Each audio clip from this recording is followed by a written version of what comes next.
여러분 안녕하십니까? सभी को नमस्ते। 우리가 이 CLF를 통해서 이렇게 말씀 나누면서 얼마나 감사한지 모르겠습니다. CLF के द्वारा हम ऐसे वचन बांट पा रहे हैं, इसलिए मैं बहुत धन्यवादित हूँ। 이 말씀을 읽겠습니다. आइए हम पहले बाइबल में से वचन पढ़ेंगे।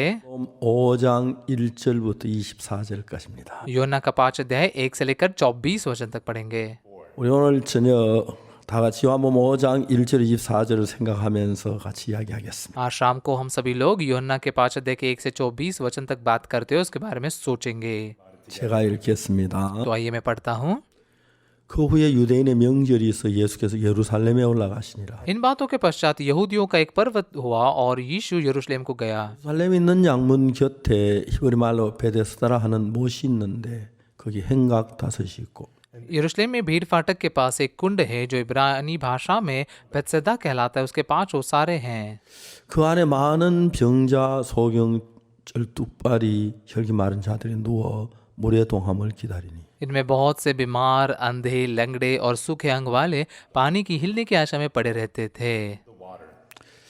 이는 천사가 가끔 못에 내려와 물을 동하게 하는데 동한 후에 먼저 들어가는 자는 어떤 병에 걸렸더니 낫게 되미리라. क्योंकि नियुक्त समय पर परमेश्वर के स्वर्गदूत कुंड में उतरकर पानी को हिलाया करते थे। पानी हिलते ही जो कोई पहले उतरता वह चंगा हो जाता था, चाहे उसकी कोई बीमारी क्यों ना हो। 여기 38년 된 병자가 있더라. वहाँ एक मनुष्य था जो 38 वर्ष से बीमारी में पड़ा था।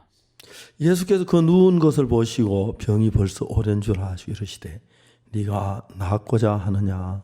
यीशु ने उसे पड़ा हुआ देखकर और यह जानकर कि वह बहुत दिनों से इस दशा में पड़ा है, उससे पूछा, क्या तू चंगा होना चाहता है? 병자가 대답하되 주여 물이 동할 때에 나를 못에 넣어줄 사람이 없어.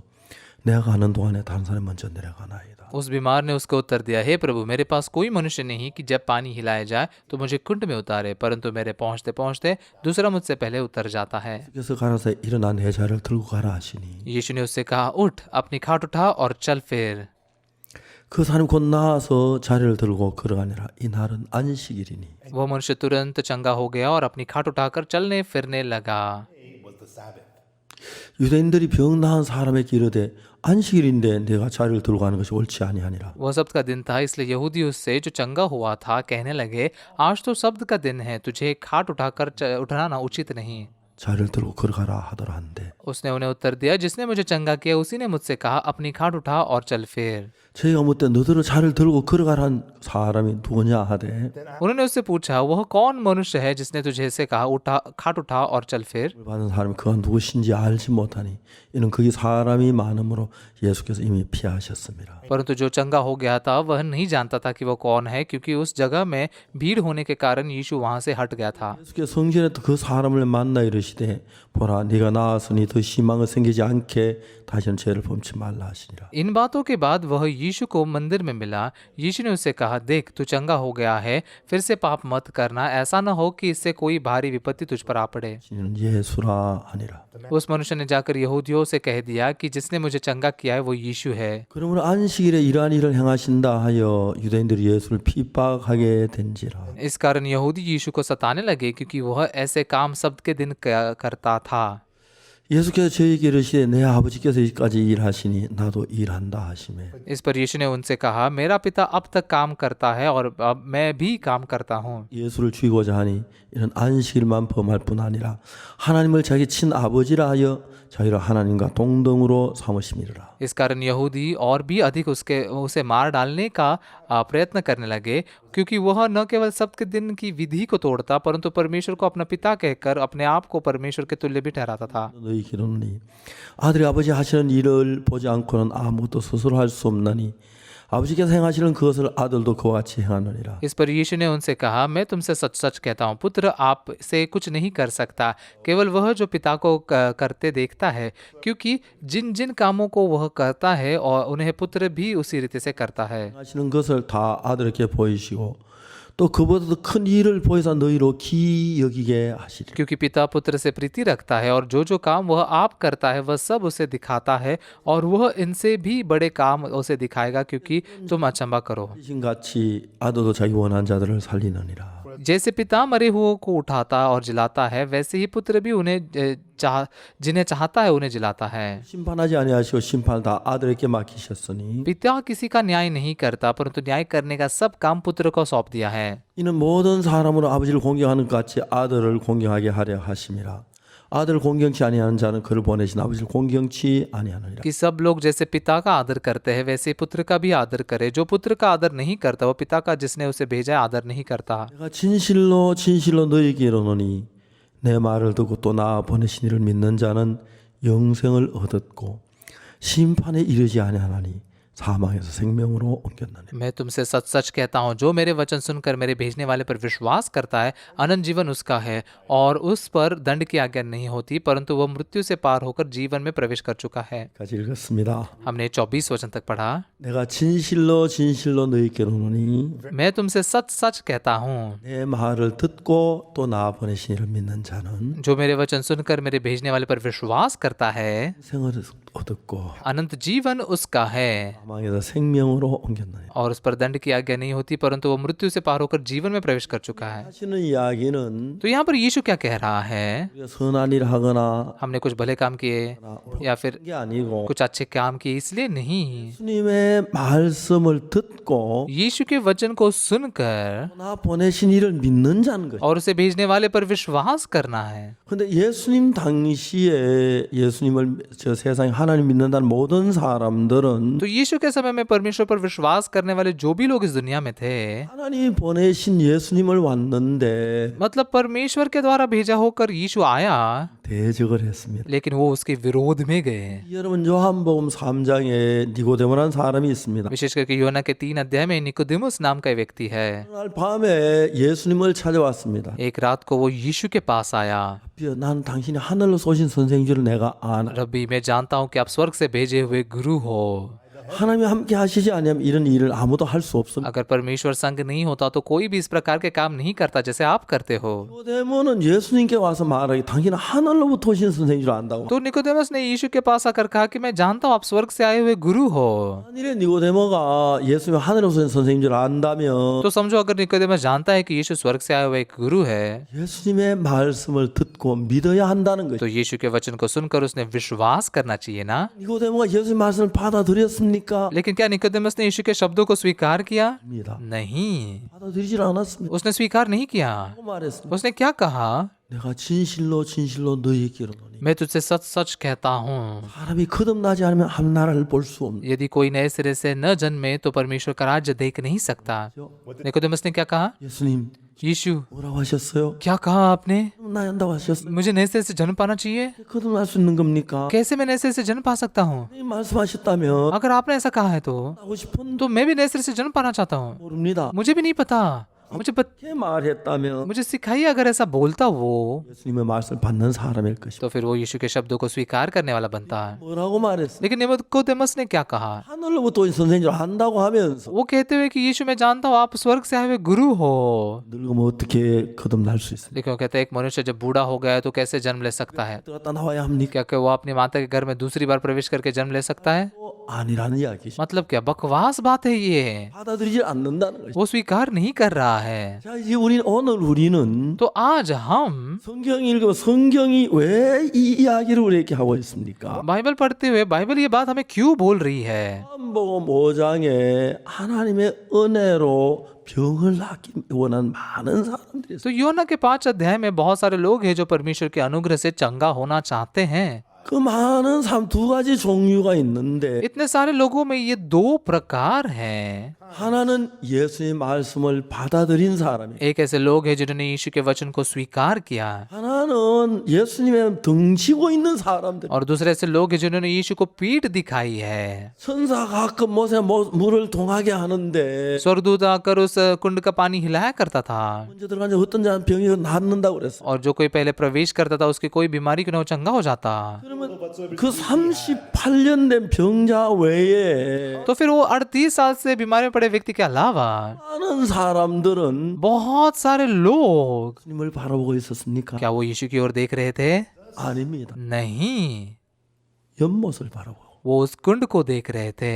옆모습 하고. कुंड को देख रहे थे। 그럼 그들은 예수님을 향해 등을 돌리고 있다는 거예요. तो फिर वो यीशु के प्रति पीठ किए हुए थे। 자, 여러분 우리는 잘 알아야 하는 것이 तो हमने बहुत अच्छे से किस बात को जानना है, 천사가 내려왔는데 स्वर्ग से एक स्वर्गदूत नीचे उतरा है, 천사가 전부 다 하나님께 속한 천사는 아니라는 겁니다. तो सारे वो स्वर्गदूत जो है वो परमेश्वर के स्वर्गदूत नहीं होते हैं। 이 천사는 모든 사람의 시선을 자기를 향한 옷을 향해 하게 했고 तो इस स्वर्गदूत ने सभी लोगों की नजरों को अपनी ओर, इस कुंड की ओर लगा कर रखा है 예수님을 향해 등을 돌려대고 있게 만들었습니다. और यीशु की ओर पीठ दिखाने के लिए लगाया है। 그 천사가 하나님께로부터 온 천사입니까? तो फिर क्या वो स्वर्गदूत परमेश्वर की ओर से आया हुआ है? 아니라는 것입니다. नहीं, 왜 그러나 정말 그 천사 하늘에서 온 천사라면 क्योंकि अगर सच में वो स्वर्ग से आया हुआ स्वर्गदूत है 여러분 나를 쳐다보지 말고 तो वो कहेगा आप सब लोग मुझे मत देखिए, 보세요. पीछे मुड़कर देखिए, 하나님의 아들이십니다. वो जो है वो परमेश्वर का पुत्र है, 그걸 고칠 것입니다. वो आपकी बीमारी को चंगा करेगा, 합니다. आपने उसे देखना जरूरी है। 그렇게 말했을 것입니다. ऐसा वो कहता।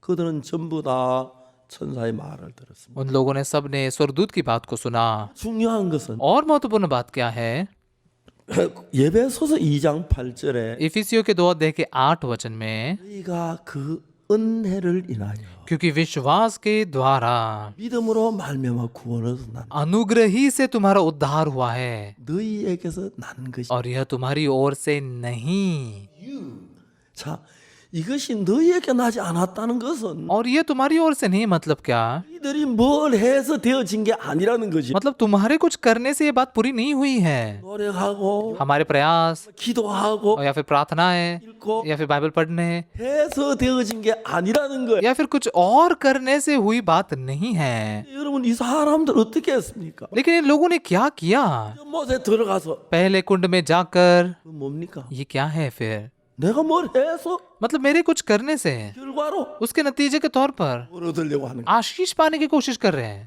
자기가 하는 거죠. ये उनके खुद के कर्म है ना। 여러분 예배 너희가 그 은혜를 인하여. इफिसियों में क्या लिखा है, अनुग्रह ही से। 은혜라는 것은 값없이 주는 것이. अनुग्रह मतलब मुफ्त में दी जाती है, 가를 지불하면 은혜가 안 됩니다. कीमत चुकाने के बाद में अनुग्रह नहीं रहता। 돈만 말하는 게 아십니까? कीमत मतलब बस पैसे नहीं है, 노력을 해도 안 되는 것이. मतलब हमने कोई प्रयास भी नहीं करना चाहिए, 해서 안 되는 것이. हमारे कुछ करने से ये नहीं होता, 뭘 해서 구원이 되어지는 게 아니라는 것이. मतलब हमारे कुछ करने से हम उद्धार नहीं पाते। 다만 그 주님이 내게 하신 그것은 믿음으로 받아들이는 것을 가르쳐 말해. बस प्रभु ने मेरे लिए जो किया है उसे विश्वास से स्वीकार करने को बताया गया है। 안타까운 것은 लेकिन बहुत दुख की बात क्या है, 요한복음 5장이 우리에게 얘기하는 게 뭐냐면 यूहन्ना का 5 अध्याय हमसे क्या कहता है, 길이 있습니다. 2 प्रकार के मार्ग हैं। 그 길은 뭐냐면 एक मार्ग कौन सा है, 노력해서 हमारे प्रयासों से 사람보다 먼저 못에 들어가서 सबसे पहले मैं कुंड में जाकर 낫는다. और फिर मैं मेरे बीमारी से चंगा होऊंगा, ये मार्ग है। 또 한 가지는 और दूसरा एक और मार्ग है, 아무것도 하지 않고 कुछ भी नहीं करके 예수님 말씀 그냥 듣고 यीशु के वचन को बस सुनकर 드린 것 स्वीकार करके, 있습니다. वही मार्ग है। 어느 것이 참입니까? तो कौन सा मार्ग असली सच्चा मार्ग है, कौन सा सच्चा मार्ग है? 예배소 2장 8절에 इफिसियों के 2 अध्याय के 8 वचन में, 은혜를 인하여 믿음으로 말미암아 구원을 얻었나니 क्योंकि विश्वास के द्वारा अनुग्रह ही से तुम्हारा उद्धार हुआ है, 은혜를 믿었다는 것입니다. मतलब उन्होंने अनुग्रह पर विश्वास किया। 은혜란 건 तो ये अनुग्रह मतलब क्या, 노력이나 मेरे प्रयास 뭐나 या फिर मेहनत 이 들어가면 या फिर अगर मेरे कुछ काम उसमें जुड़ते हैं 아닙니다. तो फिर वो अनुग्रह नहीं रहता। 구원받기 아무것도 하지 말아야 합니다. उद्धार के लिए मैंने कुछ भी नहीं करना चाहिए। 해야 합니까? किसने काम करना चाहिए, 주님이 해야. यीशु ने काम करना चाहिए। 천사는 뭐라 그럽니까? लेकिन स्वर्गदूत क्या कहता है, 동하게 할 때 पानी जब हिलाया जाता है, 하는 자 जो पहले प्रवेश करता है 를 말한 것이. वो अपने कर्मों को दिखा रहा है ना, 잘해 더 잘하는 사람. मतलब जो बेहतर काम करता है वो, 그거는 하나님이 보낸 천사가 아닙니다. तो फिर वो परमेश्वर के द्वारा भेजा स्वर्गदूत नहीं है। 먼저 들어갔기 때문에 क्योंकि मैंने पहले प्रवेश किया, मैंने कोशिश की, 잘했기 मैंने बहुत अच्छे से काम किया, 때문에 갔기 때문에 मैं दूसरों से जल्दी पहुंचा इसलिए 병이 나왔다. और चंगा हो गया। 그건 행위입니다. ये कर्म है, 행위입니다. कर्म है, 하나님 방법이 아닙니다. परमेश्वर का तरीका नहीं है। 뭐라 그랬습니까? परमेश्वर क्या कहता है, 예배소 2장 9절에 इफिसियों के 2 अध्याय के 9 वचन में, 행위에서 난 것이 아니니 और न कर्मों के कारण, 뭐라고요? क्या लिखा है, 행위에서 난 것이 아니라고 말. और न कर्मों के कारण, 행위에서 난 것이 아니니 कर्मों के कारण नहीं है। 사탄은 많은 사람을 속여서 आज बहुत सारे लोगों को शैतान धोखा देता है। 밖에 뭘 해야 하고 십계명을 지켜야 하고 노력을 해야 하고 새벽 기도를 해야 하고 회개를 해야 하고 금식을 해야 하고 और उद्धार पाने के लिए मैंने कुछ ना कुछ तो करना चाहिए, 10 आज्ञा पालन करना चाहिए, प्रयास करना चाहिए, भोर की सभा में जाना चाहिए, पश्चाताप करना चाहिए, उपवास करना चाहिए।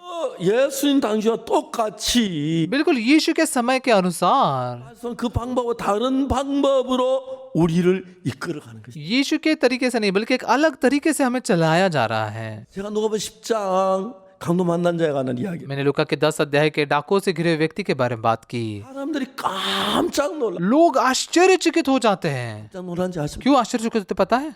어떤 율법사가 예수님께 질문했어요. एक व्यवस्थापक ने यीशु से सवाल पूछा, 선한 선생님이요. हे अच्छे गुरु, 내가 무엇을 하야 영생을 얻으리까? मैं क्या करूं ताकि अनंत जीवन का वारिस बन सकूं? 한지 아십니까? ये क्यों कह रहा है पता है? 자기는 율법사이기 때문에 क्योंकि वो व्यवस्थापक है, 지키기 때문에 व्यवस्था का अच्छे से पालन करता है। तो मैंने कुछ तो किया है, 자랑하고 싶어. मतलब मैंने जो बेहतर काम किया उसकी बढ़ाई मारना चाहता है।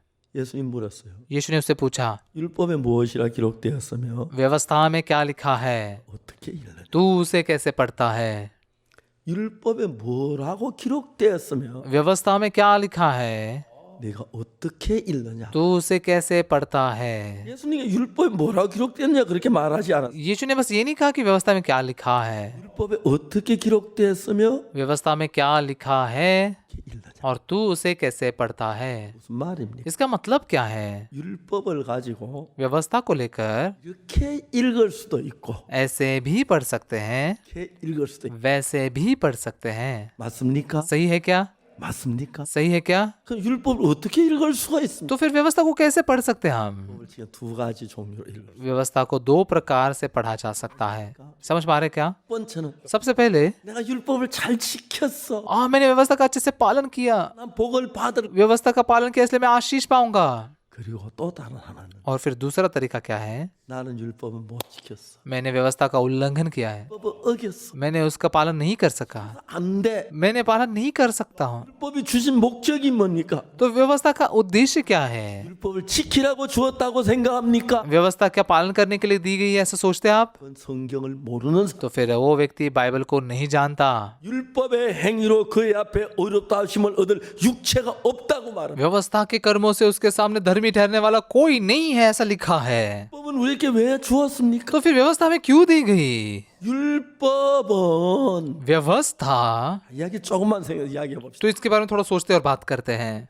율법이 말하는 바는 율법 아래 있는 자들에게 말하는 것이니 हम जानते हैं कि व्यवस्था जो कुछ कहती है उन्हीं से कहती है जो व्यवस्था के अधीन है। 율법은 율법 아래 있는 자들에게 말한다. तो व्यवस्था उन्हीं से बात करती है जो व्यवस्था के अधीन है। 쉽게 설명하면 इसे अगर थोड़ा आसानी से समझाए तो 아주 재밌는 얘기가 나옵니다. बहुत ही मजेदार बात हम एक देख सकते हैं। 율법에 간음하지 말라는 법이 있죠. व्यवस्था में लिखा है ना व्यभिचार न करना, 맞습니까? सही है? 있어요? ऐसा लिखा है ना? 예, 있습니다. हाँ लिखा है।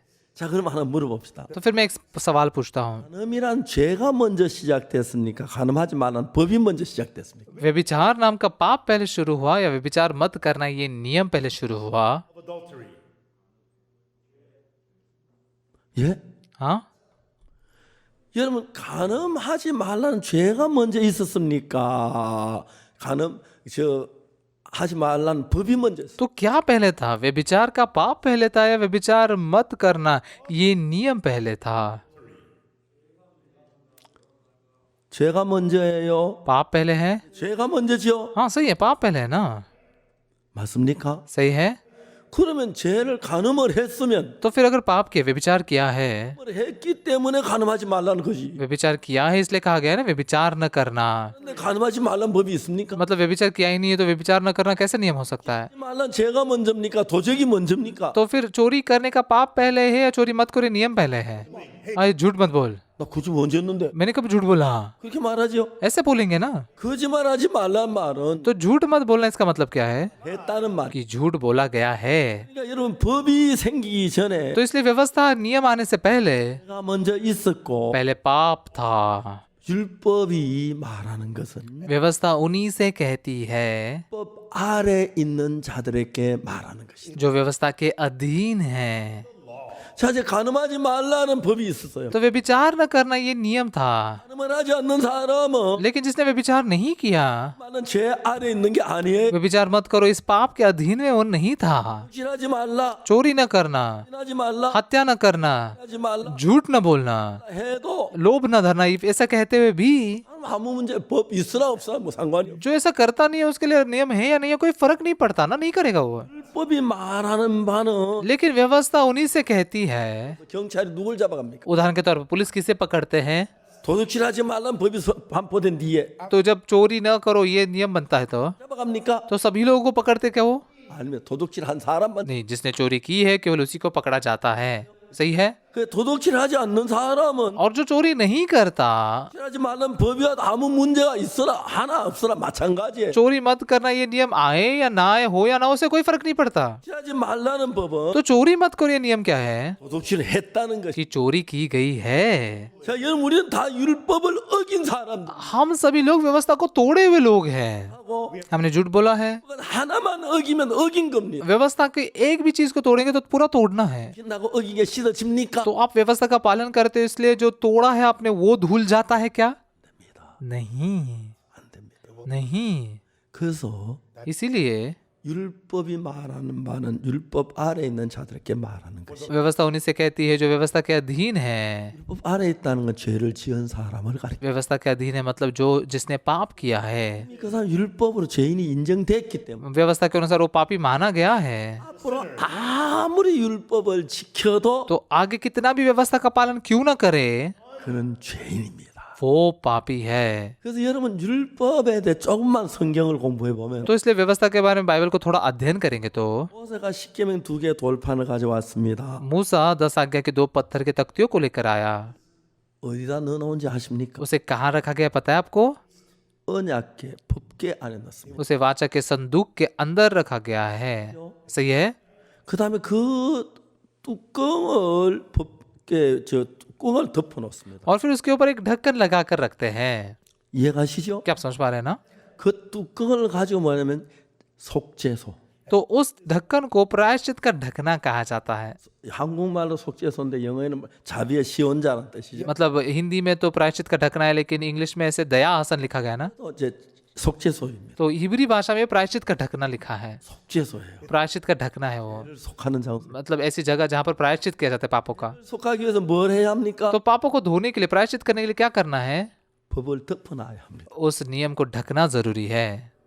자, 이스라엘 백성이 요단강을 건너는데 तो इजराइल लोग यर्दन नदी को जो पार कर रहे थे, 이스라엘 백성들이 홍해를 건너는데 इजराइल लोग लाल समुद्र को पार कर रहे थे, 법궤를 메고 가잖아요. वो वाचा के संदूक को उठा कर ले जा रहे थे ना। 맨 제사장들이 발이 문에 닿자 물이 갈라졌죠. तो जैसे जो वाचा के संदूक उठाए थे वो याजक लोगों ने पानी में पैर रखा और पानी रुक गया ना। 왜요? क्यों? 그들이 강을 율법을 보지 못했다는 이야기. तो जब उन्होंने नदी पार की वो व्यवस्था को नहीं देख सकते थे। 법궤를 그 위에 저 법궤 안에 율법을 시키면 돌판을 놓고 वाचा के संदूक के अंदर 10 आज्ञा की 2 तख्तियों को रखा गया 뚜껑을 덮고 और फिर उसके ऊपर ढक्कन रखा गया। 덮어놔야 वो ढकने के बाद में ही 이게 자리가 됩니다. वो दयासन बनता है, वो प्रायश्चित का ढकना बनता है। 그 천사가 날개로 덮어 뚜껑을 열지 마, 열지 마, 열지 마. और उसके ऊपर जो करूब होते हैं पंखों से उसे बंद करते और कहते हैं इसे मत खोलो। 오늘날 많은 교회 주일마다 십계명 봉독을 합니다. आज बहुत सारे चर्चेस ऐसे हैं जहाँ पर हर रविवार को 10 आज्ञाओं को याद करके बोला जाता है।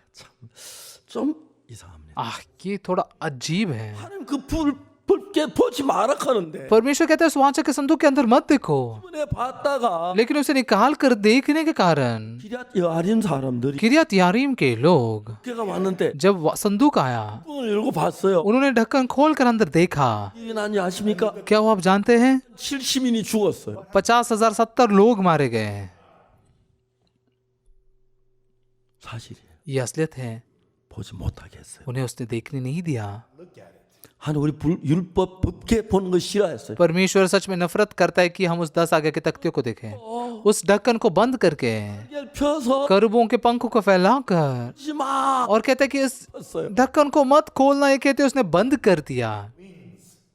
근데 주일마다 십계명 봉독해요. लेकिन हर रविवार को लोग 10 आज्ञाओं को याद करके बोलते हैं। 얼마나 싫어하는지 아십니까? परमेश्वर कितना नफरत करता है जानते हैं? 하나님 왜 우리에게 율법을 주었냐 하면 परमेश्वर ने क्यों हमें व्यवस्था दी? 첫 번째로 सबसे पहले 율법은 व्यवस्था 우리 죄를 깨닫게 하기 위해 율법을 주었어. हमें पाप की पहचान करवाने के देने के लिए व्यवस्था दी गई। 아십니까? क्या आप समझ पा रहे हैं? 율법을 지켜서 복을 받으러 준 게 아니에요. व्यवस्था का पालन करके आशीष पाने के लिए नहीं दी गई। 율법을 지켜서 복을 받는다면 व्यवस्था का पालन करके अगर आशीष पाते हैं 하게 지켜야 하는데 तो फिर परिपूर्ण रूप से पालन करना है। 한 सा람도 없네. लेकिन एक भी नहीं है जिसने ऐसे सिद्ध रूप से पालन किया। 법 앞에 가면 다 저주받을 일. व्यवस्था के सामने आकर सब लोग शापित ही हो सकते हैं। 근데 많은 사람들은 लेकिन बहुत सारे लोग 내 율법을 잘 지키면 अब मैं अगर व्यवस्था का अच्छे से पालन करूंगा तो आशीष पाऊंगा। 어머니 죄를 한번 지으면 तो अगर आप एक बार पाप करते हो 아무리 죄를 잘 지켜도 तो भले आप आगे कुछ पाप ना करो, अच्छे से पालन करो सब व्यवस्था,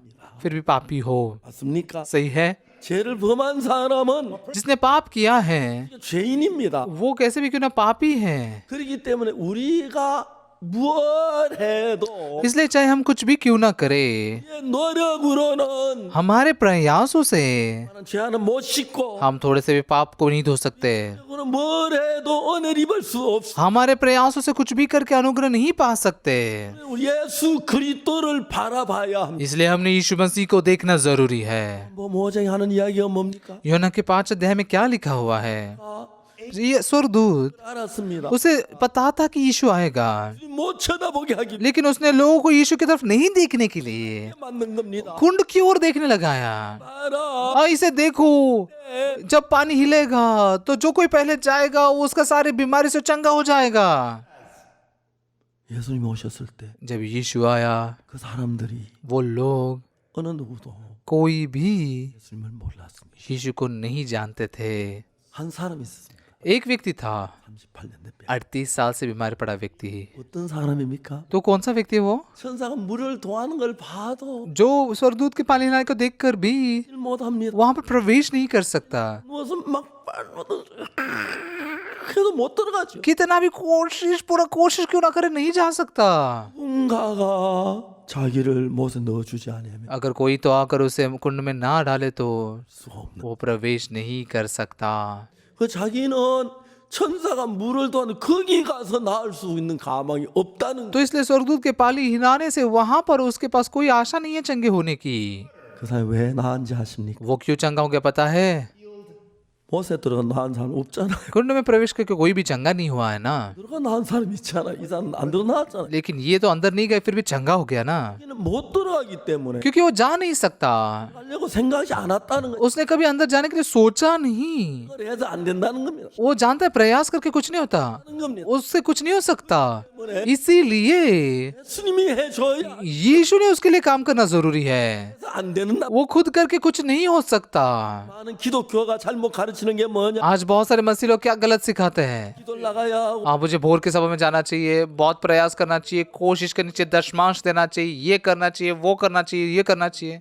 ये क्या है? 행위입니다. कर्म है, 행위예요. कर्म है। 여러분 물어봅시다. तो मैं आपसे सवाल पूछता हूँ, 내가 가진 성경에는 मेरे पास में जो बाइबल है, 우리가 그 은혜를 믿음으로 구원을 한다. क्योंकि विश्वास के द्वारा अनुग्रह ही से तुम्हारा उद्धार हुआ है, 그래서 난 것이 아니라 하나님 선물이라. और यह तुम्हारी ओर से नहीं वरन परमेश्वर का दान है। 보세요. 9 वचन में देखिए 뭐라고 되어 있습니까? क्या लिखा है? 행위에서 난 것이 아니니 और न कर्मों के कारण,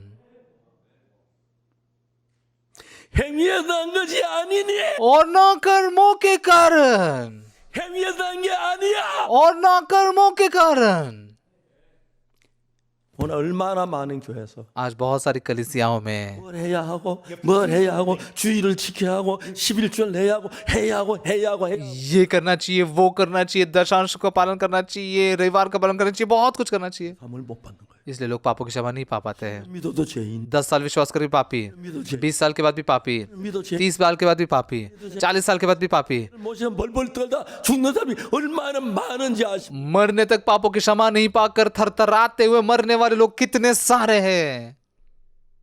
내가 이 다닙니까? क्या मैं झूठा हूँ? 사람들 그렇게 말합니다. लोग ऐसा कहते हैं, 성경은 그렇게 말해요. लेकिन बाइबल ऐसा नहीं कहती। 여기 요한복음 5장에 यहाँ पर यूहन्ना के 5 अध्याय में 가지로 나눈. 2 प्रकार से विभाजन किया गया है। 그래도 나는 율법사가 뭡니까? लेकिन फिर भी व्यवस्थापक क्या कहता है? 뭘 지켰어? मैंने व्यवस्था का पालन किया है, 연못 들어갈 수가. मैं इस कुंड में जा सकता हूँ, 그러니까 거기에 있는 겁니다. और मैं कर सकता हूँ, इसलिए वहां पर ही खड़े हैं ना वो लोग। 병자. लेकिन 38 साल से बीमार पड़ा व्यक्ति 그래서 물을 통하는 걸 봐도 स्वर्गदूत को पानी हिलाते हुए देख कर भी 들어가지로 들어가려 애를 अंदर जाने की कोशिश करके भी नहीं जा सकता। 그래서 예수 इसलिए यीशु 그런 사람을 찾아가. ऐसे लोगों को ढूंढते हुए जाता है 수 없는 자. जो कुछ नहीं कर सकते हैं, 난못 지키. जो व्यवस्था का पालन नहीं कर सकते हैं। मुझसे नहीं हो सकता, 당신이 해주. यीशु आप कीजिए। 오늘 많은 사람이 आज बहुत सारे लोग 성경을 정말 잘 몰라서 बाइबल को सच में सही रीति से नहीं जानते हैं, 하나로 못 가는 건 वो खुद स्वर्ग में नहीं जा पा रहे हैं। 여러분 자기가 잘 못해서 그렇다고. वो सोचते हैं कि उनकी किसी गलती के कारण ऐसा है। 그 말은 맞습니다. ये बात सही है। 뭘 잘못했냐? क्या गलत किया उन्होंने? 선을 못한 게 아니고 ऐसा नहीं कि भलाई नहीं कर पाए, 법이 달랐다는 거예요. बल्कि उनका तरीका अलग था। 내가 선을 행하고 मेरे भलाई करके, 일을 행하고 मेरे धार्मिकता करके, मैंने दशांश देके, मैंने 10 आज्ञा का पालन करके, मैंने भलाई करके, मैंने सब कुछ करके, 그것은 구원과 아무 상관없습니다. इसका उद्धार के साथ कुछ लेना देना नहीं है। 그것은 내 영혼의 구원과 아무 상관이 없어요. इसका मेरे आत्मा के उद्धार के साथ कुछ लेना देना नहीं है। 그래서 구원을 받을 수 있으면 अगर इस रीति से उद्धार पाते तो 오시지 않았습니다. यीशु नहीं आता। 우리는 무슨 일을 해도 तो चाहे हम कुछ भी क्यों ना करें, 노력으로 구원. हमारे प्रयासों से हम उद्धार नहीं पा सकते, 행위에서 난 것이 아니니 और न कर्मों के कारण। 누가 해야죠? किसने फिर काम करना चाहिए?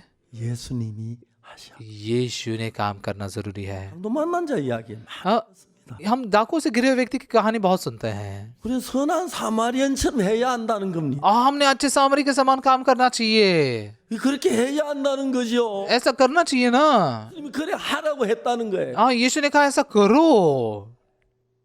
예수님이 그렇게 말씀하셨어요. क्या यीशु ने ऐसा कहा? 자기가 무엇을 하여야 영생을 얻으리까? वो पूछता है मैं क्या करने से अनंत जीवन का वारिस बन सकता हूँ? 네가 해서는 안 된다는 이야기입니다. तेरे करने से कुछ नहीं हो सकता, ऐसा कह रहा है। 그래 내가 뭘 해야 영생 얻습니까? हाँ, मेरे क्या करने से मैं अनंत जीवन पा सकता हूँ? 지켜라. व्यवस्था का पूरा पालन करो 하면 된다. तो फिर जा सकते हो। 죄 하나도 안 지으면 된다. तो एक भी पाप नहीं करोगे फिर ठीक है, चल सकता है। 죄 지었잖아요. पहले ही पाप कर लिया ना। 선을 행한다 죄가 씻어져요? पाप करने के बाद भलाई करने से पाप धुलते हैं? 아니라는 거예요. नहीं, नहीं। 그러니까 10년, 20, 30, 40년 믿어도 तो इसलिए 10, 20, 30, 40 साल तक विश्वास करके भी 행위로 죄 사함이 없으니 안 되니까. कर्मों के कारण पापों की क्षमा होती ही नहीं है। 죽을 때 얼마나 비참해 두려워하며 죽는지. तो मृत्यु के समय में बहुत ही दयनीय रूप से डरते हुए घबराते मरते लोग। 여러분 나는 아무도 물이 동안 봐도 들어가질 못하니까 तो इसलिए पानी कितना भी क्यों ना हिला जाए, मैं अंदर प्रवेश नहीं कर सकता। 와서 대신해 주는 इसलिए यीशु ने आकर मेरी जगह पर वो काम किया है। 이해가 가십니까? क्या आप समझ पा रहे हैं?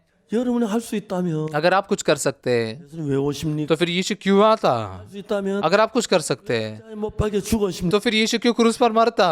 아닙니다. नहीं, 아닙니다. नहीं। 우리 죄 사함을 받기 위해서 हमें पापों की क्षमा पाने के लिए 뭘 했다 해서 된다면 हमारे कुछ करने से अगर कुछ होता तो 님이 잘못했다는 이야기밖에. तो फिर यीशु ने सिर्फ गलत ही काम किया, ऐसा ही मतलब होता है। 사함을 받는 것은 पापों की क्षमा पाना 예수님의 십자가 하나만으로 충분합니다. यीशु मसीह के अकेले क्रूस से ही काफी है, पर्याप्त है। 되십니까? आमेन कह सकते हैं आप? 아멘 되십니까? आमेन कह सकते हैं आप? 예수님 우리 죄를 사는 건 यीशु ने हमारे पापों को धोना, 왜 다른 게 없습니다. उसके लिए क्रूस के अलावा दूसरा कोई मार्ग नहीं है। 나의 죄를 씻기는 예수의 피밖에 있네요, 없네요. मेरे पापों को धोने वाला यीशु के लहू के अलावा कुछ है या नहीं है?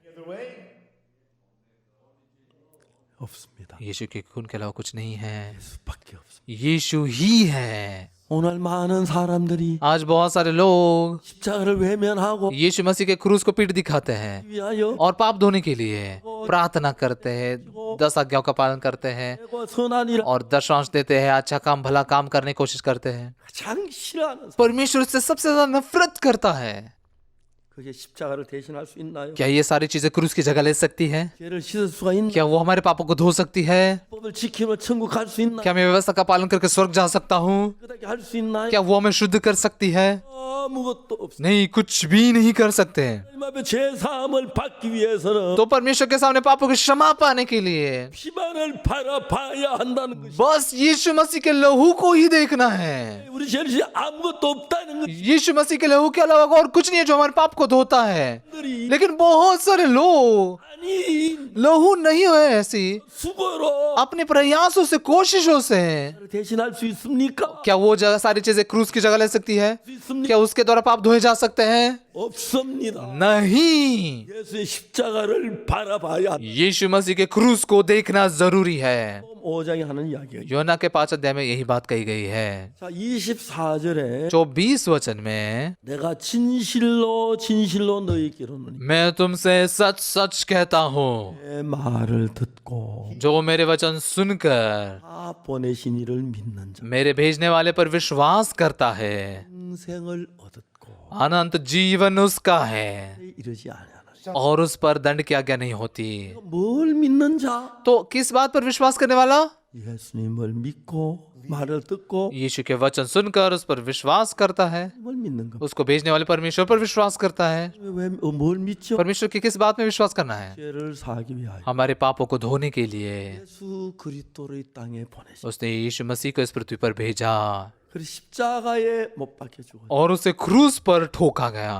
예레미야 31장 34절에 यिर्मयाह के 31 अध्याय के 34 वचन में, 31절에 뭐라냐면 31 वचन में क्या लिखा है? 내가 저희와 세울 언약이 이것이라 하시고 परंतु जो वाचा मैं उन दिनों के बाद इजराइल के घराने से बांधों का वो यह है। 저 성경에 말합니다. बाइबल कहती है, 그러나 내가 날이 이르리니 देखो ऐसे दिन आने वाले हैं 유다 집에 새 언약을 세우리라. जब मैं इजराइल और यहूदा के घरानों से नई वाचा बांधूंगा। 언약이란 말은 यहाँ पर वाचा का मतलब क्या है? 약속이란 말입니다. मतलब वादा है। 제가 이번에 얼마 지난 2월 달에 हाल ही में, मतलब पिछले फरवरी में 필라델피아에 갔어요. मैं अमेरिका में फिलाडेल्फिया में गया था। 큰 교회 목사님이 수천 명 있는 교회 목사님이 오셨어요. वहाँ पर एक बहुत बड़े चर्च के पास्टर आए जहाँ पर हजारों हजार लोग होते हैं। 명함을 주시는데 उन्होंने उनका कार्ड मुझे दिया। 그 교회 이름이 뉴 카버넌트 철치. उनके चर्च का नाम न्यू कवेनेंट चर्च है। 제가 목사님 물었어요. तो मैंने पास्टर से पूछा,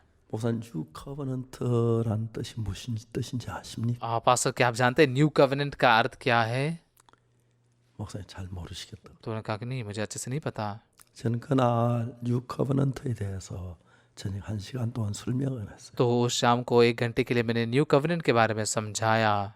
보통 이제 율법 10계명을 가지고 आमतौर पर व्यवस्था की 10 आज्ञाओं को, 10계명을 담은 그 상자를 व्यवस्था को रखे हुए जो संदूक है, 언약궤라고 하죠. उसे वाचा का संदूक कहते हैं ना। 그런 얘기 들어봤습니까? क्या ये बात आपने सुनी है?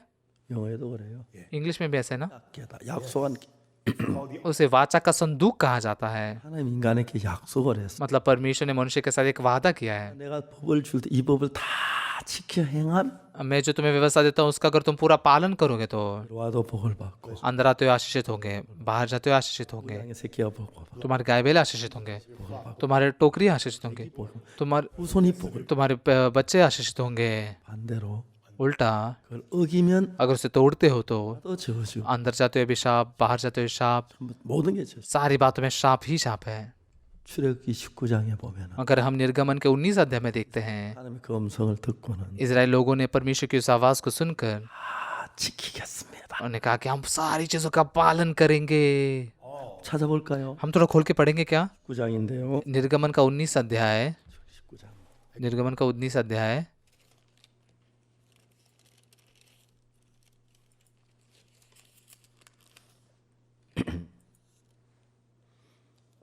5절부터 읽겠습니다. 5 वचन से आगे हम पढ़ेंगे। 세계가 다 내게 속하였나니 너희가 내 말을 잘 듣고 내 언약을 지키면 너희는 열국이 내 소유가 되겠고 इसलिए अब यदि तुम निश्चय मेरी मानोगे और मेरी वाचा का पालन करोगे तो सब लोगों में तुम में से मेरी नीच धन ठहरोगे और समस्त पृथ्वी तो मेरी है। 네가 내게 대하여 제사장 나라 되면 거룩한 백성이 되리라. 너는 이 말을 이스라엘 자를 고할지니라. और तुम मेरी दृष्टि में याजकों का राज्य और पवित्र जाति ठहरोगे। जो बातें तुझे इसराइलियों से कहनी है वे ये ही है। 백성의 장로들을 불러 여호와께 자기께 명하신 그 모든 말씀 그 앞에 진술하니 तब मूसा ने आकर लोगों के पुरनियों को बुलाया और ये सब बातें जिनकी कहने की आज्ञा यहोवा ने दी थी उनको समझा दी। 8 वचन। 백성이 일제히 응답하여 가로되 여호와의 명하신 대로 우리가 다 행하리이다. और सब लोग मिलकर बोल उठे, जो कुछ यहोवा ने कहा है वह सब हम नित करेंगे। 하나님하고 이스라엘과 약속을 했어요. तो इसलिए परमेश्वर ने और इजरायलियों ने एक वादा किया, 율법을 줄 텐데 मैं तुम्हें व्यवस्था दूंगा, 너희들이 다 지키면 अगर तुम इसे पूरा पालन करोगे 받고 तो आशीष पाओगे, 못 지키면 अगर नहीं पालन करोगे 저주를 받는다 तो 그래. शापित हो जाओगे। 백성들이 뭐라고 했냐면 तो फिर लोगों ने क्या कहा, 하나님 우리가 못 지킵니다. परमेश्वर हम नहीं पालन कर सकते। 이렇게 이야기를 했어요.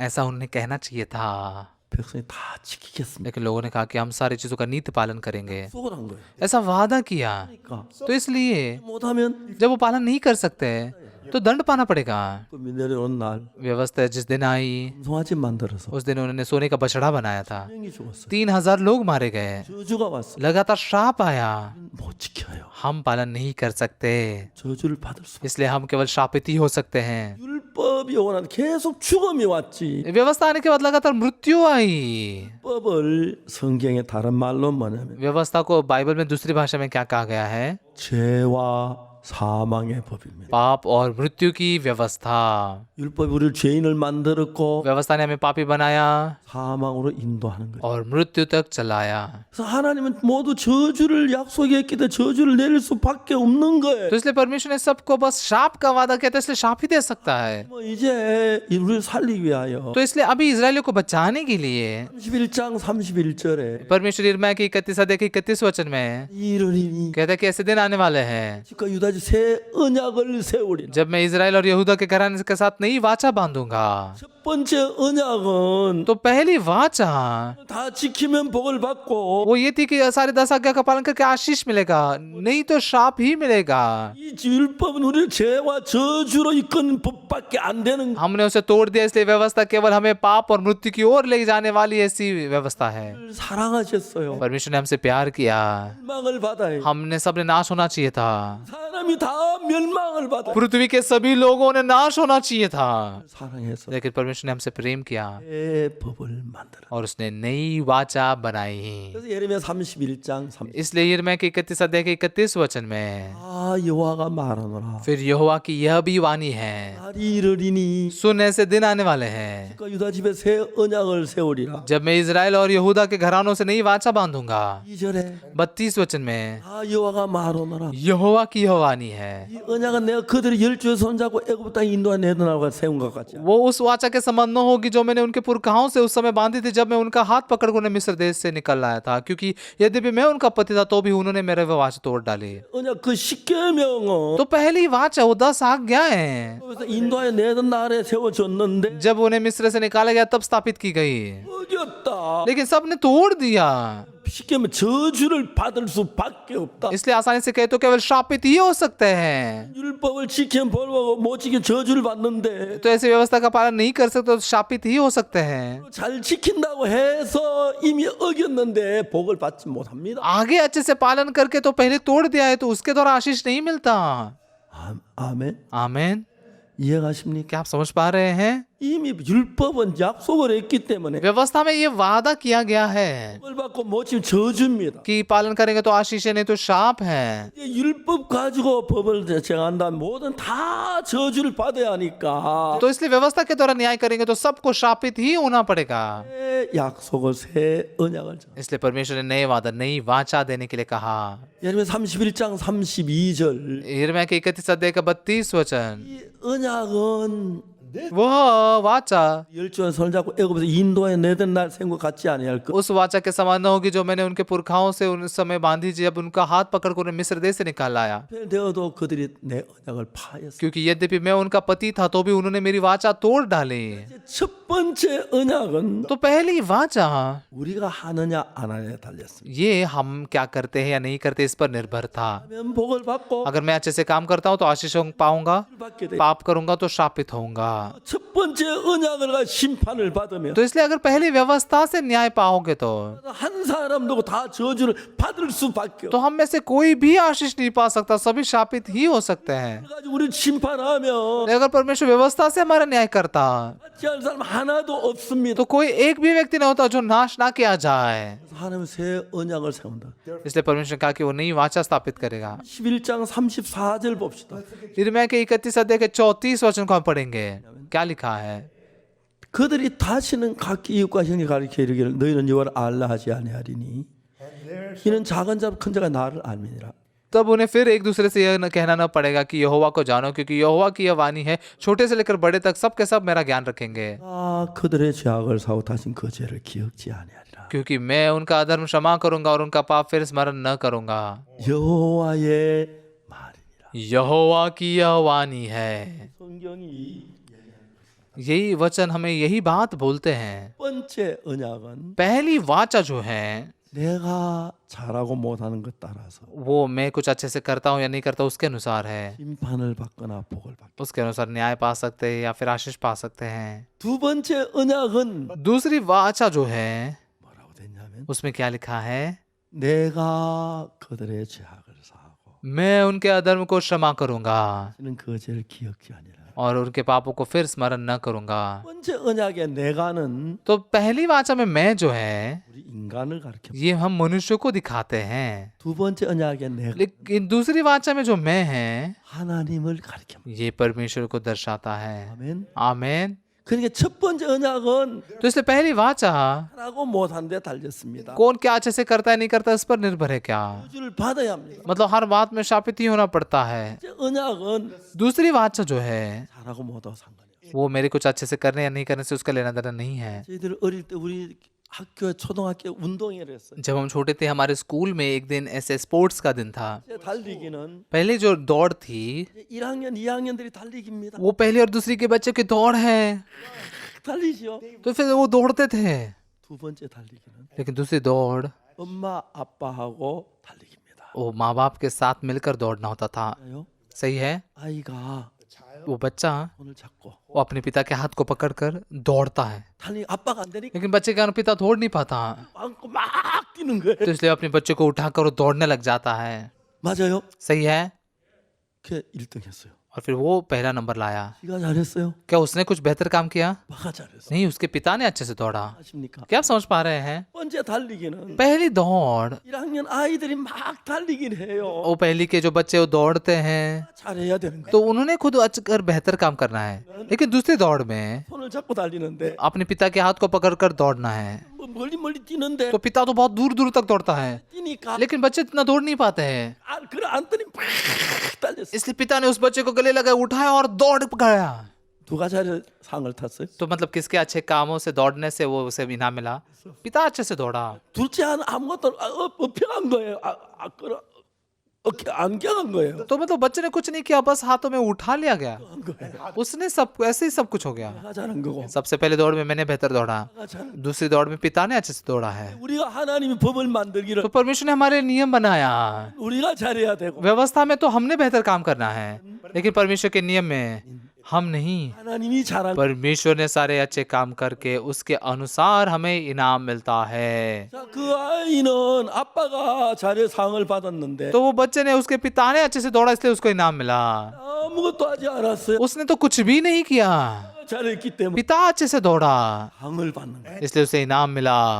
आमीन। 두 번째 법은 दूसरी व्यवस्था में, 내 언약은 नई वाचा में, 내가 한 행위를 따라 너희들이 상을 받고. मेरे कामों के कारण तुम इनाम पा सकते हो। 첫 번째 법은 सबसे पहली व्यवस्था में 우리가 한 걸 따라 상을 받는. हमारे कुछ करने से हम इनाम पाते हैं। 통할 못해 저주를 받을 수밖에 없어요. पहली व्यवस्था को पार नहीं कर पाए इसलिए हम शापित ही हो सकते थे, 로마서 8장 1절에 लेकिन परमेश्वर कहता है रोमियो के 8 वचन में, 예수 안에는 결코 정죄함이 없는. फिर जो कोई मसीह यीशु में उस पर दंड किया गया नहीं। 2절에 뭐라 하냐? 2 वचन में क्या कहा गया है? 또 예수 안에 있는 생명의 성령의 법이 죄와 사망의 법을 해방하였습니다. क्योंकि जीवन की आत्मा की व्यवस्था ने मसीह यीशु में मुझे पाप की और मृत्यु की व्यवस्था से स्वतंत्र कर दिया है। 이야기를 가장 가장 쉽게 이야기할 수 있는 것이 इन बातों को सबसे आसानी से बताया गया है 여자 이야기인데 यूहन्ना के 8 अध्याय के व्यभिचार में पकड़ी गई स्त्री की कहानी में। 가마다 잡혔습니다. यूहन्ना के 8 अध्याय में वो स्त्री व्यभिचार करते हुए पकड़ी गई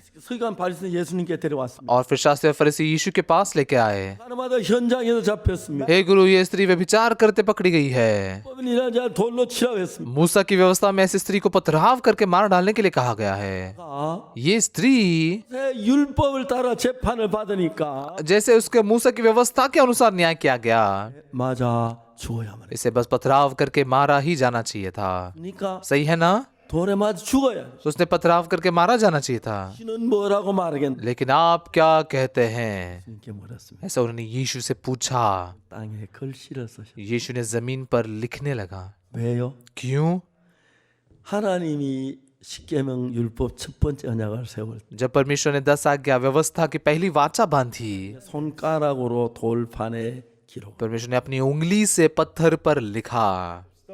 자 이제 그 첫 번째 언약은 손가락 돌판에 기록을 했고 तो पहली वाचा जो है वो उंगली से पत्थर पर लिखा गया। 두 번째 언약은 दूसरी वाचा 히브리서 10장 17절에 इब्रानियों के 10 अध्याय के 17 वचन में, 내 그날 후로 저희와 세울 언약이 이것이라 하시고 जो वाचा मैं उन दिनों के बाद उनसे बांधूंगा वो यह है कि 그들의 마음에 두고 그 생각에 기록하리라. मैं अपने नियमों को उनके हृदय पर लिखूंगा और मैं उनके विवेक में डालूंगा। 내 법을 저희 마음에 두고 저희 생각에 기록하리라. और मैं अपने नियमों को उनके हृदय पर लिखूंगा और उनके विवेक में डालूंगा।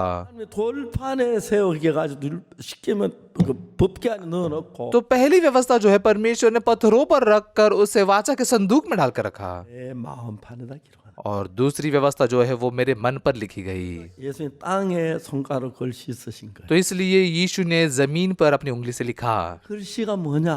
वो क्या लिखा उसने? 내가 그들의 죄악을 사. मैं उनका अधर्म क्षमा करूंगा 시는 그 죄를 기억지 아니하리라. और उनका पाप फिर स्मरण न करूंगा। कौन? 이 법에 내가는 누굽니까? इस व्यवस्था में जो मैं है वो कौन है? वो परमेश्वर है। 두 번째 언약 약속. ये दूसरी वाचा है, वादा है। 내가 그들의 죄악을 사하고 मैं उनका अधर्म क्षमा करूंगा 죄를 기억지 아니하리라. और उनका पाप फिर स्मरण न करूंगा। 속였어요. ये परमेश्वर ने वादा किया। लेकिन यदि परमेश्वर 사했다면 अगर वो हमारे पाप को क्षमा नहीं करता 되는 거예요. तो परमेश्वर धोखेबाज ठहरता है, वो झूठा ठहरेगा। 만약 우리 죄를 안 사했다면 अगर उसने हमारे पाप को क्षमा नहीं किया 처벌을 받아요. 죄인이든 तो फिर परमेश्वर को दंड पाना पड़ेगा, वो पापी बनेगा। 속대로 लेकिन परमेश्वर के वादे के अनुसार 십자가에 못 박히게 यीशु मसीह क्रूस पर चढ़ाया गया। 십자가에서 उस क्रूस पर 우리의 죄를 हमारे पापों को 완전히 사했습니다. परिपूर्ण रूप से उसने धो दिया, 영원히 सदा के लिए, सर्वदा के लिए। 하나님은 그 약속대로 परमेश्वर उस वादे के अनुसार 사했습니다. उसने हमारे पापों को क्षमा किया। 여러분들 그걸 믿지 않습니다. लेकिन लोग इस पर विश्वास नहीं करते 그리고 죄인이라 그래요. और अपने आप को पापी कहते हैं। 죄인이라고 왜? पापी कहते क्यों? 예수 내 죄 산 건 안 믿으니까 죄인이라고. क्योंकि यीशु ने मेरे पाप क्षमा किए, विश्वास नहीं करते इसलिए पापी कहते हैं। 믿어도 죄인이라고 말할 수 있나요? मैं यीशु ने मेरे पाप क्षमा किए विश्वास करके पापी कह सकते हैं? 사탄 속여요. शैतान धोखा देता है, 겸손하게 죄인이라 그래요. हमें नम्रता से कहता है कि तू पापी के खुद को। 그렇게 속이죠. ये धोखा है। 제가 죄 사함을 받았어요. मैंने पापों की क्षमा पाई है 62년에 1962 साल में। 젊은 누님에게 이야기를 했어요. सबसे पहले मैंने मेरी बड़ी बहन को बताया। 누님이 그날 나를 걱정을 했어. मेरी बड़ी बहन मेरे बारे में चिंता करने लगी। 수야, हे ओक्सू, 너 큰일 났다. बहुत बड़ी समस्या हो जाएगी। 왜 목사님들도 죄인이라 그러고 चर्च के पास्टर भी पापी कहते हैं खुद को, 장로님들도 죄인이라. एल्डर भी पापी कहते हैं।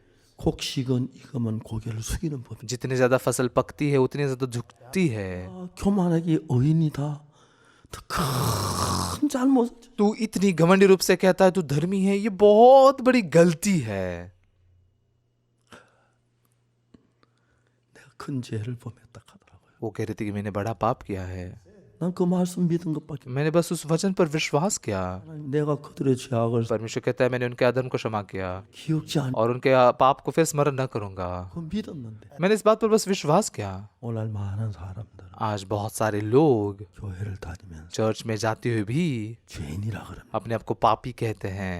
그 말은요. इसका मतलब क्या है? 하나님을 제일 모독하는 야. वो परमेश्वर को बहुत सबसे ज्यादा चिढ़ाते हैं। 사기 쳤다는 얘기지. मतलब परमेश्वर ने धोखा किया उनके साथ, 안 사했다는 얘기. मेरे पापों को क्षमा नहीं किया, इसका मतलब है ना 내 죄를 안 사했다니. यीशु क्रूस पर मरकर मेरे पापों को क्षमा नहीं किया उसने। 여러분이 죄인이라고 하면 जब आप अपने आप को पापी कहते हो 하나님 아이고 제 겸손하다 가지라. तो ऐसा लगता है ना कि परमेश्वर के कहा तुम कितना नम्र हो, 가슴을 치. लेकिन ये यीशु के सीने को छीलना हुआ। 이 죄를 사하려고 मैं तेरे पाप को धोने के लिए क्रूस पर मारा गया 찔리고 और उस भाले से मारा गया, लहू बहाया, 네가 죄인이라면 और फिर तू पापी है तो मैं बेकार में व्यर्थ में मारा गया, 그럼 너 저주를 받아. तो फिर तू श्रापित होगा। 어떻게 생각하십니까? आप क्या सोचते हैं इसके बारे में? 어떻게 생각하십니까? क्या सोचते हैं आप?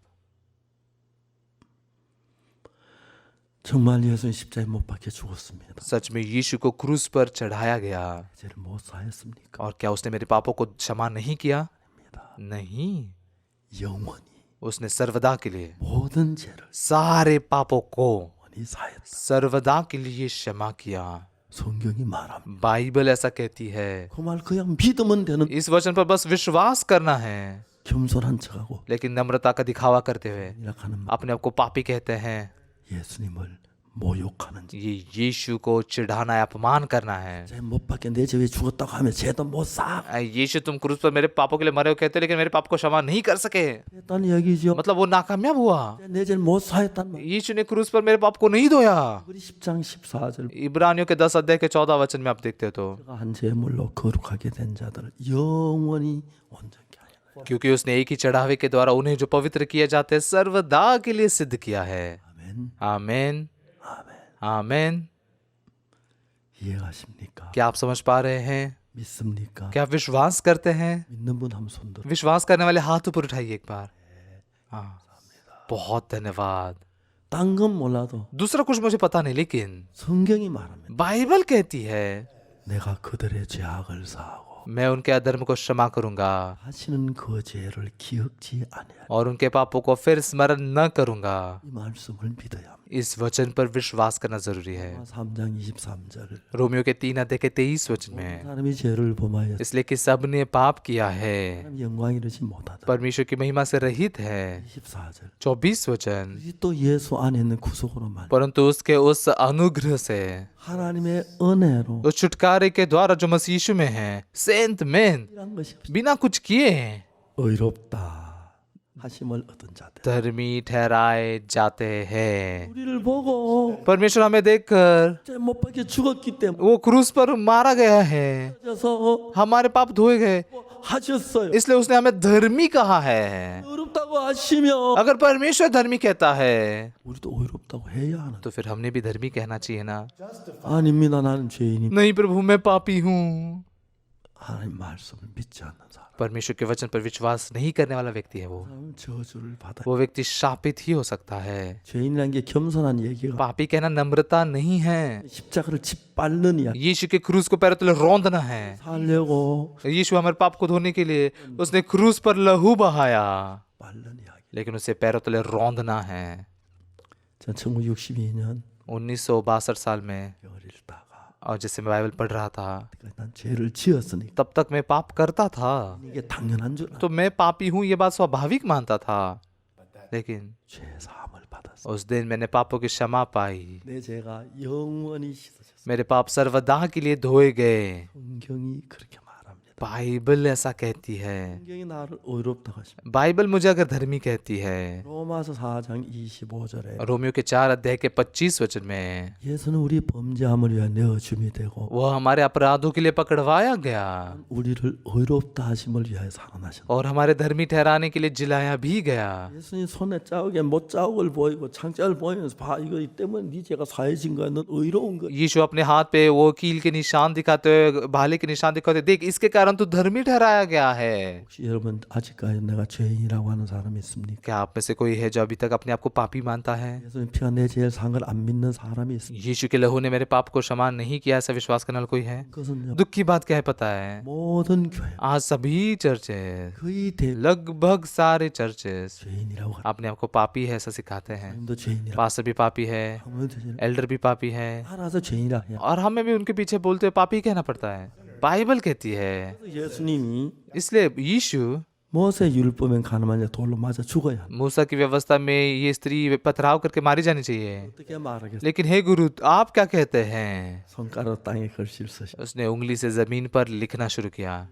예레미야 31장 31절에 ये यिर्मयाह की 31 अध्याय की 31 वचन में लिखा हुआ, 이러리니 ऐसे दिन आने वाले हैं, 거기서 지금 새 언약을 मैं इजराइल और यहूदा के घराने के साथ नई वाचा बांधूंगा। 손가락으로 돌판에 기록한 건 율법이고 तो पहली बार उंगली से जो पत्थर पर लिखा गया वो व्यवस्था थी, 손가락 글씨 쓰신 거. और दूसरी बार जो उंगली से लिखा गया, 아, 그들의 죄악을 사하고 मैं उनके अधर्म को क्षमा करूंगा 그 죄를 기억지 않아. और उनके पाप को फिर स्मरण न करूंगा। 의 말이. यहोवा की यह वाणी है। 그 법으로 इस नियम से 여자를 재판했습니다. उस व्यभिचार में पकड़ी स्त्री का न्याय किया गया। 마다 잡혔습니다. वो स्त्री व्यभिचार करते पकड़ी गई। 재판을 하면 व्यवस्था के द्वारा न्याय करेंगे तो 죽을 수밖에 없. पथराव करके मारी ही जा सकती है। 깨지고 उसका सिर फटना चाहिए 돌에 맞아 피투성이 돼서 और पथराव से मारे जाकर लहू बहना चाहिए, गिरकर मरनी ही चाहिए उसने। 법으로 재판을 하니 लेकिन नई व्यवस्था से जब उसका न्याय किया गया, 그들의 죄악을 사하고 मैं उनके अधर्म को क्षमा करूंगा, 그 죄를 기억지 않. उनके पाप को फिर स्मरण न करूंगा।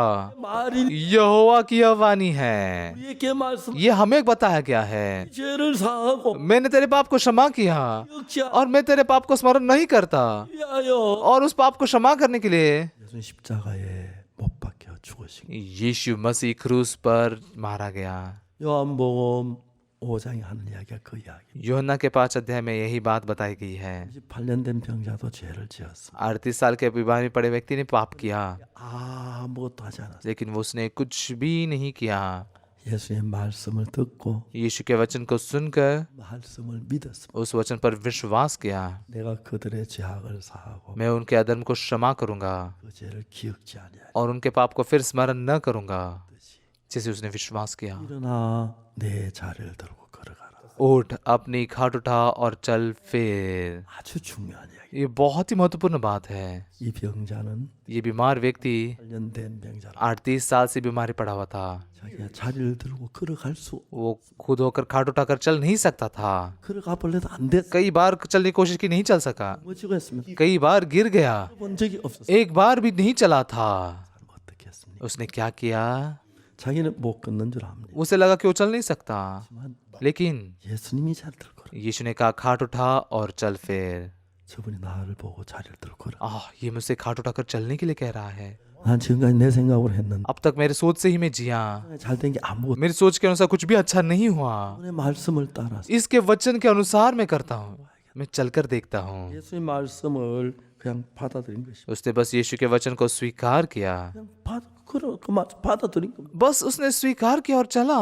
못 걷는데 मेरी सोच में नहीं चल सकता, 그러는 것이. लेकिन वो कह रहा है चल, 그러니까 되어진 거예요. तो इसलिए चलने लगा और हो गया। 이 병자처럼 मैंने भी इस बीमार के जैसे किया। 볼 땐 죄인인데 मेरी नजरों में पापी हूँ, 어렵다는 거. लेकिन परमेश्वर धर्मी कहता है। 하나님이 어렵다면 난 오히려 तो परमेश्वर धर्मी कहता है तो मैं धर्मी हूँ, 죄 암만 많지만 भले मुझ में कितना ज्यादा पाप क्यों ना हो। 어렵다 했으면 अगर परमेश्वर ने धर्मी कहा है 책임져 주실 거야. तो परमेश्वर उसकी जिम्मेदारी लेगा। 생각엔 죄인인 거. मेरे सोच में मैं पापी था, 어렵다. लेकिन परमेश्वर के वचन में उसने धर्मी कहा। 생각을 버리고 मैंने मेरी सोच को फेंक कर 말씀을 받았어. परमेश्वर के वचन को स्वीकार किया, 난 어렵다 했어요. तो इसलिए मैंने कहा मैं धर्मी हूँ। 제가 도미니카에 가서 मैं डोमिनिका गया था 목사님의 모임 가. और वहाँ पर बहुत सारे पास्टर लोग इकट्ठा हुए थे। मैंने वहाँ पर लेक्चर दिया 내가 और 여러분 난 어렵습니다. मैंने कहा कि मैं धर्मी हूँ। 깜짝 목사님 전부 다 सारे पास्टर आश्चर्यचकित हुए। 질문 있습니다. 질문 있습니다. पास्टर सवाल पूछना चाहते हैं, हम सवाल पूछना चाहते हैं। 질문하십시오. मैं कहा ठीक है पूछिए। 목사님 거짓말 안 했습니까? पास्टर क्या आपने झूठ नहीं बोला? 헤아릴 수 없이 많이. बहुत बोला जी कि गिन भी नहीं सकता। 그럼 죄인이지 어떻게 의인입니까? तो फिर आप पापी हो, कैसे धर्मी हो आप? 목사님 도둑질 안 했습니까? पास्टर क्या आपने चोरी नहीं की? 도둑질은 너무 많이 했다. हाँ, चोरी भी बहुत की थी। 우리 어릴 때 배가 고파서 हम बचपन में बहुत भूखे थे, 일도 끄끄 구워 먹고 दूसरों के खेत से फसल चुराते थे और आलू चराते थे, 도둑질 많이 했다. सेब भी चुराते थे, बहुत चोरी की मैंने। 그러면 죄인이지 어떻게 의인입니까? तो फिर आप पापी हो, कैसे धर्मी हो? 난 다 잘 몰라. हाँ, मुझे इतना अच्छे से नहीं पता। 한 가지 아는 거. एक बात जो मैं जानता हूँ, 하나님이 날 보고 어렵다고 하셨어. परमेश्वर ने मुझे धर्मी कहा, 그럼 어려운 거 아니야? तो फिर मैं क्या धर्मी नहीं हूँ? 그게 어디에 있습니까? ये कहाँ लिखा है ऐसा? 성경 읽었습니다. मैंने बाइबल पढ़ा, 내가 그들의 죄악을 사하고 मैं उनके अधर्म को क्षमा करूंगा 이제는 그 죄를 기억지 않아. और उनके पाप को फिर स्मरण न करूंगा। 말씀하셨어요. ये वचन में लिखा है। 깜짝 놀라. वो आश्चर्यचकित हुए। 로마 3장 23절 24절 읽어줬어요. रोमियो के 3 अध्याय के 23 और 24 वचन को पढ़कर सुनाया।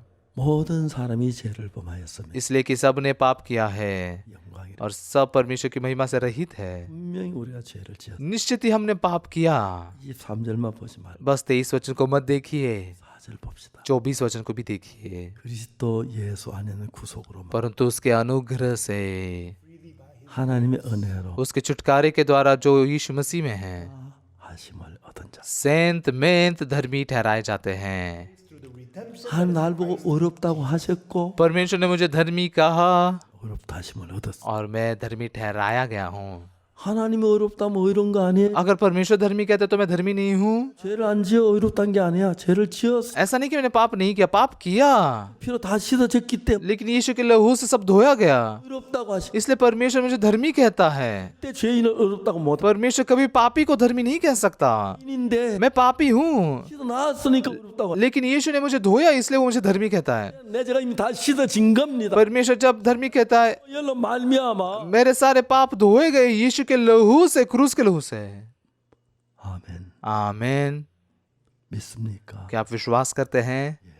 हाँ, 아멘. आमीन। 어렵다고 하셨어. परमेश्वर ने हमें धर्मी कहा है।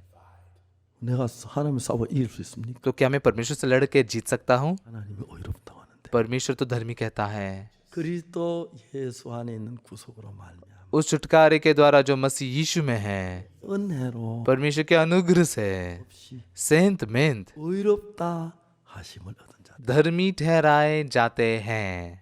이런 말씀 성경에 무시무제 ऐसे वचन बाइबल में बहुत सारे हैं। 밤새도록 얘기해도 पूरी रात भर में बात कर सकता हूँ इसके बारे में। 전서 6장 पहले कुरिन्थियों के 6 अध्याय में 10절 한번 봅시다. 10 वचन को हम पढ़ेंगे। 도적이나 탐남한 자, 술 취하는 자를 후욕하는 자나 토색하는 자들은 하나님 나라를 유업으로 받지 못하리라. न चोर, न लोभी, न पियकर, न गाली देने वाले, न अंधेर करने वाले परमेश्वर के राज्य के वारिस होंगे। 자, 10절은 그렇습니다. हाँ, 10 वचन ऐसा कहता है। 11절 봅시다. 11 वचन पढ़ेंगे। 너희 중에 이와 같은 자들이 우리가 이런 죄를 지었다 이 말입니다. और तुम में से कितने ऐसे ही थे, मतलब हमने ऐसा पाप किया, 그 예수 그리스도 이런 거 하나님의 성령 안에서 परंतु तुम प्रभु यीशु मसीह के नाम से और हमारे परमेश्वर के आत्मा से 거룩함과 어렵다 하심을 얻었나요? धोए गए और पवित्र हुए और धर्मी ठहरे हैं। In the name of the Lord Jesus and by the Spirit of our 예, 영어는 그렇습니다. हाँ, इंग्लिश में ऐसा लिखा है। 죄를 지었다. हाँ, पाप किया, 그러나 लेकिन 나는 씻어졌다. तुम धोए गए हो। 죄를 지었다. पाप किया, लेकिन 거룩하다. तुम पवित्र हुए हो। 죄를 지었다. पाप किया, लेकिन 어렵다. तुम धर्मी ठहराए गए हो। 하나님께서 그렇게 말씀해요. परमेश्वर ऐसा कहता है। 하나님 어렵다면 어렵고 परमेश्वर अगर धर्मी कहते तो हम धर्मी हैं, ऐसे है कि नहीं? 그렇습니다. सही है। 그래서 난 거룩한 겁니다. 그래서 तो इसलिए मैंने कहा मैं पवित्र हूँ। 목사님 갑자기 강단에 막 뛰어 올라왔어. तो सारे पास लोग पुलपिट की ओर दौड़ते हुए आए, 저를 붙잡고 मुझे पकड़ के, 지라 그러고 मुझे पिताजी कह रहे थे, 사인해 달라. साइन देने के लिए कह रहे थे, फोटो खींचेंगे ऐसे कह रहे थे। 그분들이 많은 눈물을 흘리면서 उनमें से बहुत सारे लोग आंसू बहाते हुए 가장 중요한 걸 안 믿었어. उन्हें कहा हमने सबसे महत्वपूर्ण चीज पर विश्वास नहीं किया, 그래서 십자가를 안 믿어. यीशु के क्रूस पर विश्वास नहीं किया। 십자가는 내 죄를 산 표시인데 क्रूस एक निशान है कि मेरे पाप धोए गए हैं। 십자가를 보면서 क्रूस को देखते हुए, 못 밖에 다 돌아갔다 하면서 क्रूस पर वो मारा गए देखते हुए 인 줄 알았어. हमने अपने आप को पापी कहा, 잘못했습니다. हमने गलती की, 그분들이 그렇게 말했어. ऐसा उन लोगों ने कहा। 그다음부터 교회 가면 늘 말씀 전하랬어. इसके बाद में हमेशा मैं जब उनके चर्च में जाता था वो मुझे प्रचार करने देते थे। 많은 나라에 가서 दुनिया में बहुत सारे देशों में जाकर 많은 목사님들 만나고 मैं बहुत सारे पास्टर लोगों से मिला हूँ। 이제는 하나님을 안 믿으니까 अभी परमेश्वर पर विश्वास नहीं करते लोग, इसलिए 예수님 내 죄를 못 사해 주셨으니까 यीशु ने मेरे पापों को धोया नहीं है ऐसे कहते हैं। 잘하려고 하는 사람들로 가득 차요. ऐसे लोग पूरे भरे हुए जो खुद होकर सब अच्छा करने की कोशिश करते हैं। 여러분이 뭘 해야 하느냐면 आपने क्या करना चाहिए? 다른 건 아무것도 안 해도 됩니다. दूसरा कुछ नहीं करेंगे तो चलेगा। 주님의 피가 내 죄를 사하신 걸 믿어야 합니다. यीशु के लहू ने मेरे पापों को धोया, इस बात पर विश्वास करना चाहिए। 내 모든 죄를 मेरे सारे पापों को 믿습니까? क्या आप विश्वास करते हैं? 그거 안 믿으면 अगर इसे विश्वास नहीं करते 주받습니다. तो शापित होंगे। 우리를 죄 사신 분은 예수님밖에 없습니다. हमारे पापों को क्षमा करने वाला केवल यीशु ही है। 내가 진실로 진실로 너에게로 मैं तुमसे सच सच कहता हूँ, 내 말을 듣고 जो मेरे वचन सुनकर 보내신 이를 믿는 자는 मेरे भेजने वाले पर विश्वास करता है, 생을 얻었고 अनंत जीवन उसका है 판에 이르지 않아 और उस पर दंड की आज्ञा नहीं होती, 생명으로 옮겼나니 परंतु वह मृत्यु से पार होकर जीवन में प्रवेश कर चुका है। मैं इस वचन पर विश्वास करता हूँ। 예수님의 피가 यीशु का लहू 내 죄를 사했습니다. मेरे पापों को क्षमा कर दिया है। 숭안 사하고 बस थोड़े बहुत नहीं, 끝하게 बल्कि पूरी तरह से शुद्ध, 완벽하게 परिपूर्ण रूप से धो दिया है। 성경에는 इसलिए बाइबल में 예수 날 보고 의롭다고 그랬습니다. यीशु मुझे धर्मी कहता है, वो मुझे पवित्र कहता है, धोया गया हूं ऐसा कहता है। 볼 땐 죄인인데 मेरे नजर में तो पापी दिखता हूँ, 이게 의롭다 그러면 लेकिन बाइबल अगर धर्मी कहती है 틀리고 성경이 맞습니다. तो मैं गलत हूँ, बाइबल सही है। 내가 의롭다 하는데 बाइबल धर्मी कहती है 죄인이라 하는 लेकिन मैं अपने आप को पापी कहता हूँ, 안 믿는 사람이 तो बाइबल पर विश्वास नहीं करता, 저주를 받습니다. शापित ही होगा। 다 죄를 지었습니다. आप सबने पाप किया है, लेकिन 예수님이 십자가의 피가 यीशु मसीह के क्रूस पर का लहू 완벽하게 씻었기 उसने हमारे पापों को पर्याप्त रूप से धोया है, 끝만한 죄 하나 남김없이 थोड़ा सा भी पाप बिना रखे 깨끗하게 씻었습니다. सिद्ध रूप से शुद्ध धो दिया है। 우리는 의롭습니다. इसलिए हम धर्मी हैं। 오늘 참 많은 교회에서 आज बहुत सारे चर्चेस में 성도들을 가지고 죄인이라고 가르칩니다. वहाँ के भाई बहनों को पापी कहा जाता है। 예수님 십자가에서 내 죄를 못 사했다는 이야기인데 इसका मतलब ये है कि यीशु ने क्रूस पर मेरे पाप नहीं धोए। Did not forgive your sin. 그 이야기보다도 इन शब्दों से ज्यादा 더 하나님을 대적하는 건 없습니다. परमेश्वर के विरोध में और ज्यादा कुछ जाना नहीं है। 예수님 십자가에 헛되이 죽지 않았습니다. यीशु मसीह क्रूस पर व्यर्थ ही नहीं मरा, 우리 죄를 완벽하게 उसने हमारे पापों को सिद्ध रूप से, शुद्ध रूप से, 손끝만큼 남기며 थोड़ा भी बहुत रखे बगैर धोया है 법을 바꾸었습니다. और उसने व्यवस्था बदली। 그들의 죄악을 사하고 मैं उनके अधर्म को क्षमा करूंगा 기억지 않으려 और उनके पापों को फिर स्मरण न करूंगा। वे विचार में पकड़ी स्त्री 재판받은 व्यवस्था के द्वारा न्याय किया जाए तो वो पथराव से ही मारी जा सकती है, 손가락 글씨 쓴 그 새 법으로 재판받 लेकिन यीशु ने उंगली से लिखे हुए नई व्यवस्था से न्याय पाएगी तो 살아서 वो स्त्री जिंदा रहकर 집으로 돌아갔습니다. घर वापस गई। 마음에 감사함을 가득 उसके मन में धन्यवादिता भरी हुई थी। 다는 기쁨을 가득 मैं जिंदा हूँ, बच गई, ऐसे खुशी है, 감사한 마음. सच में धन्यवादित मन है। 여러분들도 आप भी 내 죄를 못 사한 예수님 믿지 말고 मेरे पापों को क्षमा नहीं करने वाले यीशु पर विश्वास मत कीजिए, 죄를 사한 예수님 बल्कि मेरे पापों को क्षमा किए हुए यीशु पर विश्वास कीजिए। 믿습니까? क्या विश्वास करते हैं? 아직 죄인인 사람은 손들어 आप में से अभी भी जो पापी है हाथ ऊपर उठाइए। 안 계세요? कोई नहीं है ना? 내 죄를 사하신 분 손들어 मेरे पापों को क्षमा किया ऐसे लोग हाथ ऊपर उठाइए। हाँ, 성경이 그렇게 말합니다. बाइबल ऐसा कहती है। 성경을 믿습니다. बाइबल पर मैं विश्वास करता हूँ, धन्यवाद देता हूँ। 이 병자는 전혀 걸을 수가 없었습니다. ये बीमार व्यक्ति ऐसा चल ही नहीं सकता था, लेकिन 자기 생각은 걸을 수가 없는데 उसकी सोच में वो चल नहीं सकता। 예수님이 걸으라 그랬습니다. यीशु ने उसे चलने के लिए कहा, 못 걷는데 मैं चल नहीं सकता, 그러지 않았습니다. लेकिन चलने के लिए कहा। 자기 생각을 버리고 उसने अपनी सोच को फेंक कर 그런 예수의 말씀을 믿었습니다. चलने वाले यीशु के उस वचन पर विश्वास किया, 할 수가 있습니다. और इसलिए वो चल सका। 우리도 हम भी, 생각은 죄인 같은데 मेरी सोच में मैं पापी लगता हूँ, 예수는 우리 죄가 씻어졌다. लेकिन यीशु ने हमारे पापों को धोया, ऐसा कहता है। 생각을 버리고 मेरी सोच को फेंक कर 말씀을 받아들이면 प्रभु के वचन के स्वीकार करते हैं तो 여러분은 거룩한 사람이 된 겁니다. तब आप पवित्र बनते हैं। 이게 예수를 믿는 것입니다. ये यीशु पर विश्वास करना है। 아멘. आमेन, 할렐루야. हालेलुया। 십자가의 피로 प्रभु ने क्रूस के लहू से 죄를 다 사시고 हमारे सारे पापों को क्षमा किया। 사흘 만에 다시 부활하시 3 दिन के बाद वो पुनरुत्थित हुआ 우리에게 말했습니다. और हमसे कहा, 예루살렘과 यरूशलेम और 유대와 ये पूरी यहूदिया, 사마리아와 सामरिया 까지 और जगत के छोर तक 내 증인이다. मेरे गवाह बनो। 십자가에서 우리 죄를 사신 예수님의 증거하는 사람입니다. क्रूस पर मरकर हमारे पापों को क्षमा करने वाले यीशु की गवाही देने के लिए 믿습니까? क्या आप विश्वास करते हैं? 의롭습니까? क्या आप धर्मी हैं? 거룩하십니까? क्या आप पवित्र हैं? हाँ, 말씀을 믿으세요. अभी वचन पर विश्वास कीजिए। आइए हम प्रार्थना करते हैं। 사랑하는 하나님 우리 아버지 앞에 한없는 감사와 영광을 돌립니다. हमारे प्यारे परमेश्वर पिता आपको बहुत धन्यवाद देते हैं। 저주를 받아야 하고 멸망을 받아야 하는데 हम ऐसे लोग थे जो पाप के कारण नाशी हो सकते थे, लेकिन 모든 죄를 사하셨습니다. यीशु ने हमारे सारे पापों को धो दिया, क्षमा किया। 우리를 정죄치 않는다. यीशु कहता है कि वो हम पर दंड के आगे नहीं देता। 거룩하다고 하셨습니다. उसने हमें पवित्र कहा, 어렵다고 하셨습니다. उसने हमें धर्मी कहा। 주님이 어렵다고 하시면 प्रभु अगर आप धर्मी कहते हैं 어렵습니다. तो हम धर्मी हैं।